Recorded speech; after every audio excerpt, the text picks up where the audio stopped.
Cientistas do mundo todo procuram a cura para a asma. Recentemente, um estudo mostrou que as moléculas do próprio corpo podem ajudar na cura dessa enfermidade se forem estimuladas da forma correta. E hoje nós convidamos a pneumologista Miriam Giorgetti para falar sobre este assunto. Boa noite, doutora, seja bem-vinda. Boa noite, é um prazer estar aqui com vocês hoje. Para nós também, viu?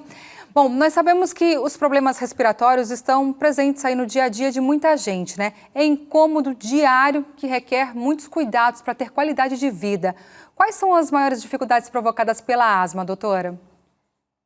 Bom, o paciente que tem asma, né, ele pode enfrentar bastante dificuldade no dia a dia se a doença dele não está controlada, né? Então tem um grande impacto na qualidade de vida, porque ele pode deixar de praticar as atividades físicas dele, as atividades no trabalho, porque ele vai estar todo o tempo se sentindo mal e tentando controlar o sintoma e precisando usar as medicações, então um grande impacto na qualidade de vida. Certo. E qual o tipo de tratamento eficaz?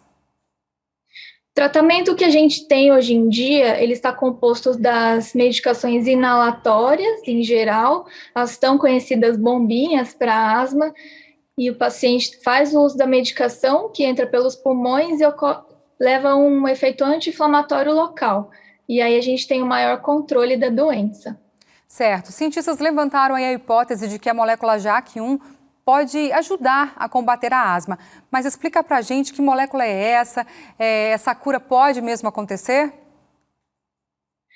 Essa molécula, a molécula JAK1, ela tem vindo sendo estudada por um tempo. É uma molécula que está presente dentro da célula e ela faz parte do circuito de inflamação. Então, qual que seria a questão? Se eu conseguisse uma medicação que bloqueia a ação dessa molécula, eu conseguiria bloquear a inflamação e aí controlar melhor os sintomas da doença. A gente não estaria falando assim numa cura exatamente, mas eu gosto mais de falar que a gente teria uma boa remissão e um controle da doença. O paciente poderia passar a ficar sem sintomas. Certo. E quais os riscos que essa molécula pode trazer se ela for estimulada mais que o necessário? Os principais efeitos colaterais dessa molécula, né, é a mielossupressão. Então, a diminuição dos glóbulos brancos, vermelhos e plaquetas no sangue, então levando a sangramentos, infecções recorrentes e anemia. Então, a questão é a gente encontrar uma molécula que a gente consiga utilizar de modo inalatório para que a ação seja local, seja só no pulmão. E aí ela não tem uma ação no corpo todo, minimizando, então, esses efeitos colaterais. Certo. A gente sabe que esse tratamento ainda está em estudo, né? Mas, além disso, o que uma pessoa pode fazer para evitar e também tratar a asma, ou até mesmo outras doenças respiratórias?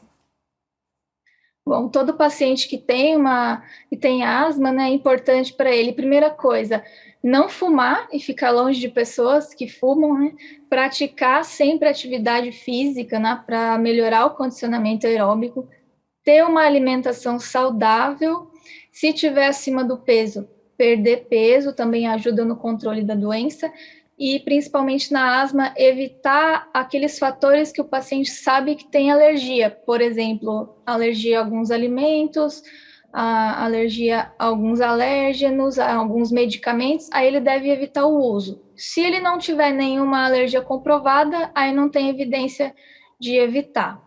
E para todas as doenças respiratórias no geral, sempre mantendo uma boa alimentação, atividade física e evitando o tabagismo, já é meio caminho andado. Bom, a gente está na virada aí para o outono, quer dizer, o outono entrou agora no domingo, se eu não me engano, domingo é. Então a gente sabe que dá aquele friozinho, a gente pega aquela roupa da gaveta que está lá há muito tempo. Isso é prejudicial também, né? Eu que tenho rinite, por exemplo, eu tenho que tirar tudo, lavar. Mas fala pra gente, qual a orientação em relação a isso? Bom, essas roupas que ficam guardadas muito tempo, elas podem acumular mofo. E o mofo, quando a gente inala, ele é um alérgeno bastante importante para gerar exacerbação de doenças pulmonares e também da rinite alérgica, que é muito prevalente, né? Como você mesma falou.